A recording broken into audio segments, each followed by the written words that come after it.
Como calcular a integral dupla de uma função sobre uma região que não é um retângulo? Vamos fazer um exemplo. Calcule a integral dessa função, x vezes y, onde R é a região do primeiro quadrante, limitada pela reta y igual a 2 menos x. Vamos lá. Vamos fazer um esboço de R. E aqui está ela. Para a gente calcular a integral, a gente precisa escrever esse conjunto de uma forma que a gente saiba em qual intervalo está o x e em qual intervalo está o y. Primeiramente, a região R é formada por pontos do plano, então eu vou escrever o seguinte. XY pertencente ao R2. Tais que, para escrever uma região assim, a gente pode pensar da seguinte forma. Eu vou escolher uma das coordenadas para deixar em um intervalo fixo entre dois números e a outra vai depender da primeira. Eu vou fazer igual eu apontei aqui. Vou escolher o x para ficar em um intervalo fixado. Então o x, se a gente olhar para essa região aqui, a gente vai perceber que ele vai do 0 até o 2, certo? A gente pode escrever o seguinte.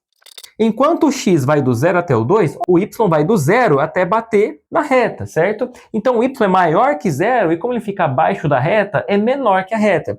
Então eu vou ter o y entre 0 e 2 menos x. A gente pode escrever esse conjunto fazendo o contrário, deixando y no intervalo ali entre dois números e o x dependendo do y, certo? Vamos fazer isso. Onde está o y? O y está entre 0 e 2. Dado o y nesse intervalo, x está indo de 0 até bater na reta. Só que eu preciso do x em função do y, certo? E aqui eu tenho a reta escrita com y em função de x. Então, para escrever o conjunto dessa outra forma, eu preciso inverter aqui. Então, eu vou colocar agora o x em função de y e vai ficar assim. X igual a 2 menos y. Então, eu tenho que o x está indo do 0 até 2 menos y. Essa é a outra forma de escrevermos o conjunto R.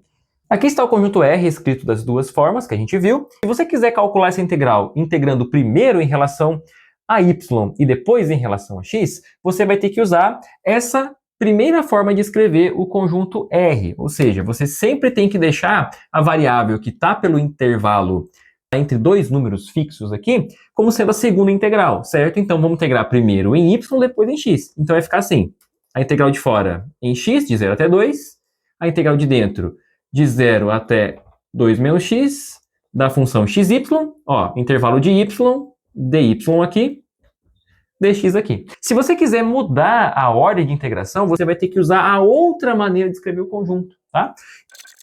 Primeiro vamos calcular a integral em x e depois a integral em y. Então a integral em y vai ficar para fora, então de 0 até 2, a integral em x vai ficar dentro. A integral de 0 até 2 menos y, e aqui nós vamos ter a função dx, e aqui o de fora é o dy. No próximo vídeo eu vou calcular essa integral para vocês verem o resultado dela.